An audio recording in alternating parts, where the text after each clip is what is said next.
से ऊपर कुछ नहीं होता है, कर्म प्रधान है।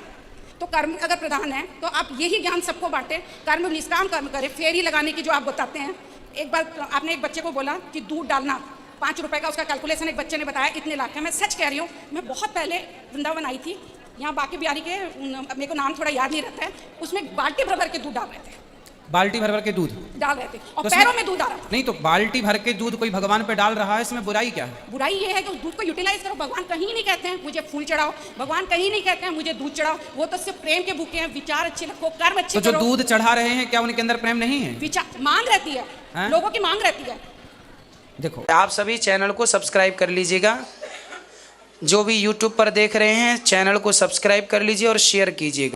राधे राधे दोस्तों, आज मैं आपके सामने आ चुकी हूँ भक्ति से रिलेटेड एक और ऐसा वीडियो लेकर के, जहां पर एक महिला गुरुजी से बहस करने लगती है अपनी रीति रिवाज को लेके, पूजा पाठ को लेके, साती गीता को लेकर के वो बहस करती है। तो क्या उसकी बहस है आगे हम इस वीडियो में देखने वाले हैं। क्या वो एक एक करके क्वेश्चन रखती है, प्रश्न रखती है और गुरुजी उनका क्या जवाब देते हैं, आगे हम इस वीडियो में देखने वाले हैं। वीडियो बहुत इंटरेस्टिंग है, आप कहीं मत जाइएगा क्योंकि ये बहुत ही ज्ञानवर्धक वीडियो है।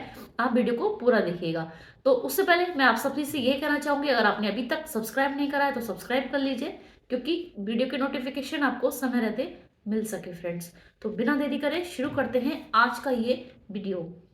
3 दिन से मैंने 100 वीडियो देख लिए और मेरे पास इतने प्रश्न उत्तर है। मैं आपसे क्वेश्चन आंसर्स कर रही हूँ, रातों बात कर रही हूँ।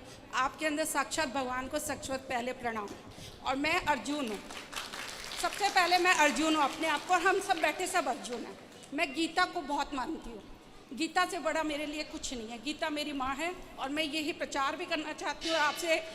मैं 54 ईयर्स की हूँ। आप मेरे से क्या संबंध बोलेंगे मुझे नहीं पता, जो भी संबंध अपना बोलेंगे उस हिसाब से मैं आपसे ये बोल रही हूँ कि गीता हर बच्चों को पढ़ाना चाहिए। बिल्कुल। और आप ये बोलते हैं प्राण प्रतिष्ठा, तो मैं जानना चाहती हूँ प्राण प्रतिष्ठा का क्या मतलब होता है? प्राण प्रतिष्ठा हमारे वेदों ने आज्ञा दी है कि जब कोई मूर्तिकार मूर्ति बनाता है, हाँ जी, तो उस मूर्ति को लाकर मंदिर में स्थापित की जाती है, तब प्राण प्रतिष्ठा कराई जाती है। तो माना वो प्राण प्रतिष्ठा का अर्थ ये है कि पत्थर की मूर्ति में हाँ, वो श्रद्धा, हम सब भक्तों की आस्था, श्रद्धा रूपी प्राण प्रतिष्ठा ऐसे स्थापित हो जाती है कि वो पत्थर की मूर्ति भी भक्तों के लिए बोल पड़ती है जरूरत पड़ने पर। अच्छा। जैसे प्रहलाद जी ने कह दिया कि इस खंबे पर भगवान है, तो प्रहलाद जी के लिए खंबा चीर कर भगवान प्रकट हो गए। मैं एक आर्टिस्ट थी, ये मेरा हाथ बनाने वाले भी भगवान है। मैं डेली गणेश जी की और कृष्ण जी की प्रतिमा बनाई करती थी। हाँ। एक दिन मेरे अंदर खुद ये ज्ञान आया कि मैं बना रही हूँ गणेश जी, लेकिन मुझे कौन बना सकता है? बिल्कुल। तो साक्षात भगवान हमारे अंदर बैठे हैं। और प्राण प्रतिष्ठा अगर कर रहे हैं तो वो अगर खंडित होते हैं तो उन्हें क्यों दबाया जाए? उस भाव से उनको पट्टी बांधे, एकदम साक्षात जिंदे को आप दबा क्यों रहे हैं? भावना तो ऐसी होनी चाहिए कि उनकी मलहम पट्टी करें। हाँ, भावना तो ऐसी होनी चाहिए, लेकिन अपने यहाँ ना एक नियम और है, खंडित मूर्ति की पूजा नहीं होती। लेकिन भावना तो आप जैसे बताते हैं नदी किनारे दबा दो सारे भगवान हाँ। को, तो वो तो बेचारे प्यारे से भगवान है जिसको हम भोग लगाते हैं और सब कुछ करते हैं। खंडित हो गया तो उनको दबाया क्यों जाए? नहीं, खंडित पूजा का विधान नहीं है ना, इसलिए बहुत सारी चीजें ऐसी होती है। आप जैसे एक बार बोले अपन लोग ना वही मानते हैं जो वेद कहते हैं। परिवर्तन से बड़ा कोई कुछ नहीं होता। समय के साथ भगवान भी परिवर्तित होते हैं। नहीं, समय के साथ भगवान परिवर्तित होते हैं, पर धर्म और सत्य तो तब भी वैसा था, आज भी वैसा है, आगे भी वैसा रहेगा। बच्चे पहले मुट्ठी बंद करके पैदा होते थे। वेद देखो, बच्चे... संसार की हर चीज बदली जा सकती है। हाँ। और समय के साथ बदलना भी चाहिए। हाँ जी। लेकिन 5000 साल पहले जो भगवान ने गीता में जो कह दिया है, हाँ, क्या आने वाले लाखों साल बाद भी उसमें कोई परिवर्तन करने की गुंजाइश है? गीता में तो ये लिखा है कि मैं आत्मा हूँ, मैं अजन्मा हूँ, मैं सूक्ष्म हूँ, मेरे को कोई पहचान ही नहीं सकता। पहचान नहीं सकता। भगवान के अगर अवतरित होंगे तो वो जिस चोले में, मैं राम और भगवान कृष्ण को जानती हूँ। ज्यादा मेरे को ज्ञान नहीं है क्योंकि ज्ञानी आप हैं। ना, मेरे को हम जितना तो आपके दास हैं। जितना ज्ञान है उसका बता रही हूँ मैं भगवान राम को। और क्योंकि पिक्चर सीरियलों में जितना भी देखी, भगवान राम और भगवान कृष्ण इनको बहुत अच्छे से जानती हूँ। इनका अवतार हुआ, लेकिन भगवान राम को कोई नहीं जानता था कि वो भगवान है। भगवान होते तो उनकी निंदा भी नहीं करते, सीता की भी निंदा नहीं करते। जीवन में मेरे लिए भी इतने उतार चढ़ाव हुए, लोगों ने मेरी इतनी निंदा की थी सीता की तरह ही, कि आज मेरे अंदर मेरा रोना आ जाएगा भगवान को लेके कि लोग इतनी चुगली करते हैं कि मेरा शरीर पूरा बर्बाद हो गया। मैं पागल खाने तक जाके आ गई कोई ऐसा बात से। लेकिन मैं भगवान को मानती हूँ, वो भी मेरे कर्मों का फल है। कर्म से ऊपर कुछ नहीं होता है, कर्म प्रधान है। तो कर्म अगर प्रधान है तो आप यही ज्ञान सबको बांटे, कर्म निष्काम कर्म करें। फेरी लगाने की जो आप बताते हैं, एक बार आपने एक बच्चे को बोला कि दूध डालना 5 रुपए का, उसका कैलकुलेशन एक बच्चे ने बताया इतने लाख का। मैं सच कह रही हूँ, मैं बहुत पहले वृंदावन आई थी, यहाँ बाके बिहारी के, मेरे को नाम थोड़ा याद नहीं रहता है, उसमें बाल्टी भर भर के दूध डाल रहे थे। बाल्टी भर भर के दूध डाल रहे थे और तो पैरों में दूध आ रहा था। नहीं तो बाल्टी भर के दूध कोई भगवान पे डाल रहा है, इसमें बुराई क्या है? बुराई ये है कि उस दूध को यूटिलाइज करो। भगवान कहीं नहीं कहते हैं मुझे फूल चढ़ाओ, भगवान कहीं नहीं कहते हैं मुझे दूध चढ़ाओ। वो तो सिर्फ प्रेम के भूखे हैं, विचार अच्छे रखो, कर्म अच्छे तो जो करो। दूध चढ़ा रहे हैं क्या उनके अंदर प्रेम नहीं है? विचार मांग रहती है, लोगों की मांग रहती है। देखो, आपकी जो बातें हैं उन्हें और क्लियर मैं कर दूं। हाँ, भगवान को दूध की जरूरत नहीं है, बात सही है, लेकिन एक भक्त अपनी आस्था लिए बैठा है। हाँ, अब क्या भगवान को खिचड़ी की जरूरत थी? लेकिन कर्माबाई की खिचड़ी भगवान खाने आते थे। क्या भगवान को दूध की जरूरत है? पर नामदेव जी के दूध को पीने स्वयं ठाकुर जी आया करते थे, विट्ठलनाथ जी।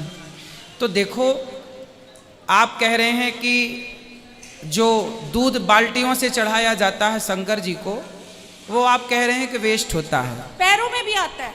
हाँ, वेस्ट होता है, आपका कहना ये है। वो किसी को खिलाया पिलाया जाए, कुछ भी अच्छे कार्य में करो। मैं अब ये नहीं देखो, कह रही खिलाया पिलाया जाए, खिलाया पिलाया जाए, खीर बना के बांटी जाए, बात कुछ अच्छी भी। है।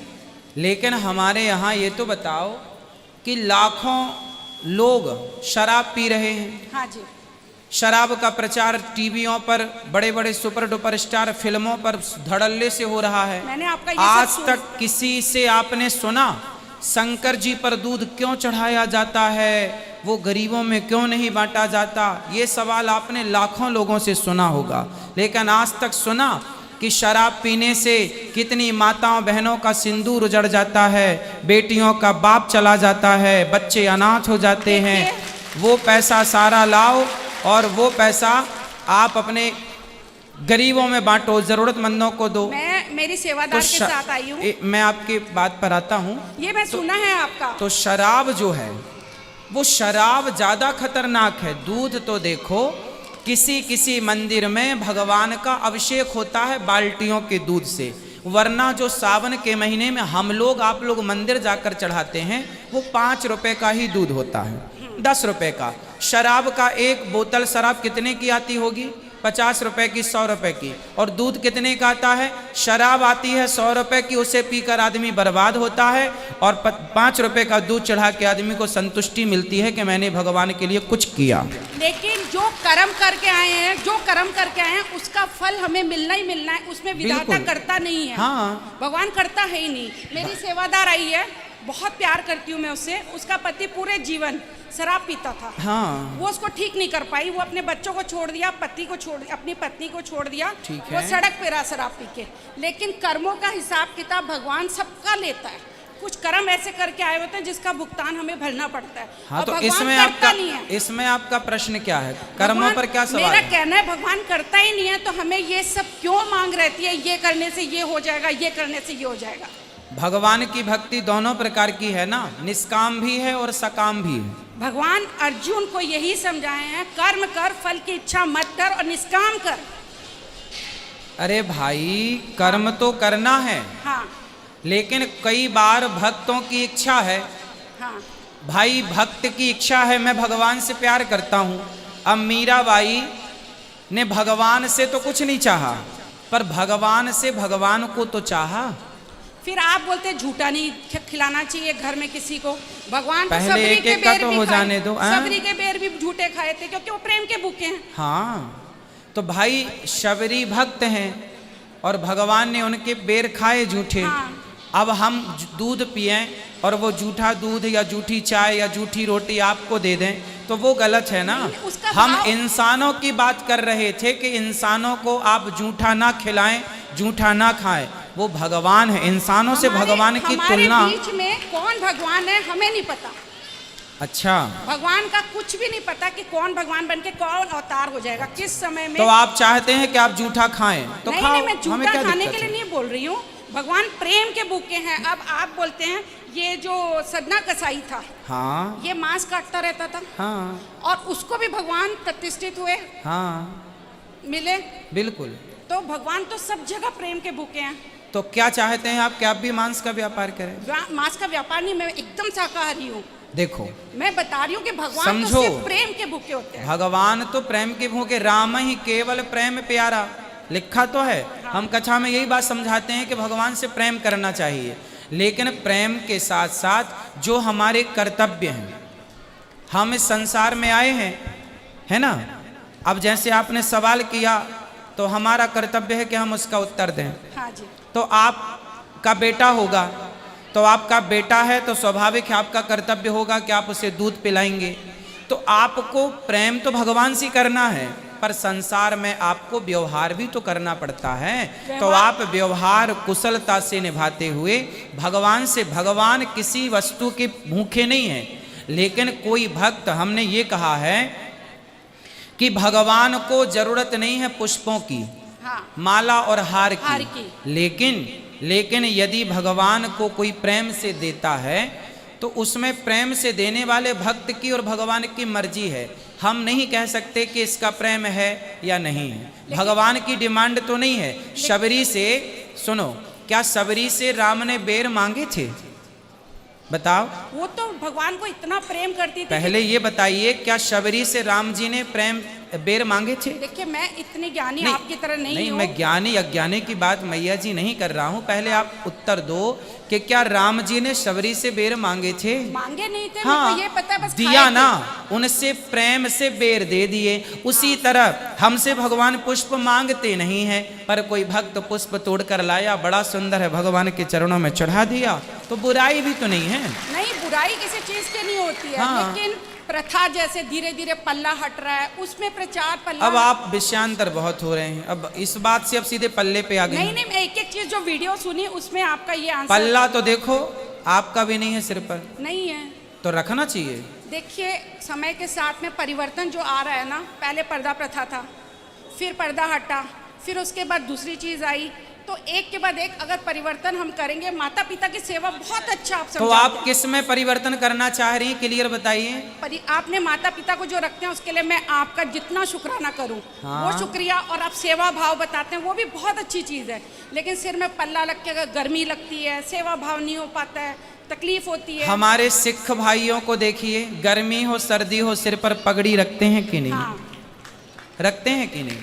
अब देखो, अब आप मैया माना कि गर्मी लगती है, तो सिख भाई तो पुरुष, महिलाओं को छोड़ो, सिख भाइयों के पुरुष इतनी पगड़ी पहनेंगे, आपका पूरा दुपट्टा 2-3 और लग जाएंगे उसमें, इतना सिर पे रखते हैं। देखो, बात सही है, लेकिन फिर भी परंपरा। अब मेरे को कपड़े पहनने की क्या ज़रूरत है? मैं कमर ही ढक लूँ, अपना ऊपर का कुछ भी ना पहनूं। लेकिन देखो, हमारे यहाँ मर्यादाएं भी हैं, है ना। यदि मर्यादा के लिए कहा गया है कि स्त्री को सिर पर कपड़ा थोड़ा, हम ये नहीं कहते कि लंबा घूंघट करो, लेकिन फिर भी जो मर्यादा हमने सुनी है अपने बाप दादों से, अब वो सही है या गलत है मैं नहीं कहता, लेकिन मैंने ये सुना है कि सिर पर कपड़ा होना आवश्यक है। अब आप रखो, अब आपसे कौन कह रहा है कि नहीं रखो? रखो, आपने नहीं रखा, किसी को प्रॉब्लम नहीं है। देखिए, मैं निराकार को मानती हूँ, कण कण में भगवान मानती हूँ। हाँ? कण कण में अच्छा है, कण कण में आपका भगवान है। भाव अच्छा है, कण ये कण में पहचान सके तो पहचान, कण कण में है भगवान। ये धरती बिना, सबको भगवान में मानो, सबको भगवान ये जानो। जितने बैठे हैं, हाँ, सब पर सब सिर पे पल्ला नहीं रखेंगे, क्यों?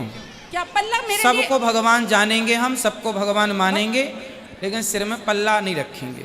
मैं पल्ला को ये नहीं बोलती, पल्ला बात भटे कर लो, मैया से बात करा दो, क्या कहना है। मैया हाँ बोलो। मेरा मतलब ये नहीं है कि मैं पल्ला नहीं रखना चाहती, लेकिन मेरे लिए पल्ला नहीं जरूरी है। हाँ मैं कोई ढक नहीं, रहा है उसको मना नहीं कर ये बताओ आपसे कहा किसने कि रखो? हाँ तो मैं इसलिए, आप बोल रहे थे कि आप नहीं ढके हुए हैं, तो मैंने कहा मेरे लिए नहीं जरूरी आपने बताया ना, तो मेरे हमने लिए कहा भाई रखा तो आपके- आपने भी नहीं है। आपके अंदर जो बैठे हैं ना, मैं आपको कृष्ण मान रही हूँ हाँ और मैं अर्जुन हूँ। हाँ, मैं उस रूप में आपसे ज्ञान लेना चाहती हूँ। क्या अर्जुन कृष्ण के बीच में ये पल्ले वाला ज्ञान हुआ ही नहीं था, इसलिए मैं कहीं उसमें गीता असमर्थ में- हूँ। कहीं गीता में लिखा होता ना हाँ। कि आप लोग को पल्ला रखना चाहिए, हाँ। तो मैं शायद समझती। तो आप मत रखो ना तो मैया, मैं नहीं कौन रखती हूँ। आप बोले कह तो मैं रहा बात है? कर रही हूँ, मैं तो नहीं रखती हूँ। हाँ मैं तो कण कण में भगवान है बता रही हूँ। हाँ, कण कण में आप भगवान को मानो। अच्छा बेटा बात कर लेने दो मैया, कण कण में आप मानो, आपको कौन रोका है मानने से, ये तो बताओ। सूरज, धरती, चांद, आकाश, सब में रचना भगवान की है। तो ठीक है, आज मेरा कहना है कि हर चीज को देखोगे आप, नारियल देखो, पानी अंदर कैसे हाँ गया, सब भगवान है। सब भगवान की ठीक लीला है, अच्छा हर विचार है किसी- आपका। आंसू गिरते हैं महाराज जी, आंसू अच्छा है, इस सृष्टि की रचना देख के। ठीक है।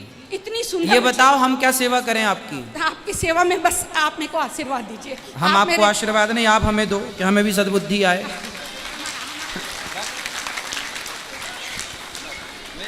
कैसी लगी दोस्तों आपको आज की मेरी वीडियो? देखा आपने, गुरुजी ने इनके सभी प्रश्न के जवाब बखूबी दिए हैं और साथ ही इनको ये भी लास्ट में कहने लगी कि हाँ गुरुजी मैं आपको मान गई, मुझे आशीर्वाद दीजिए। तो गुरुजी उस पर कहते हैं कि आशीर्वाद तो आप हमें दीजिए। तो आपको आज की वीडियो से क्या शिक्षा मिली, आप मुझे कमेंट सेक्शन में बता सकते हैं। इसी तरीके की वीडियो के साथ मैं फिर से हाजिर होंगी, तब तक के लिए जय श्रीमन नारायण।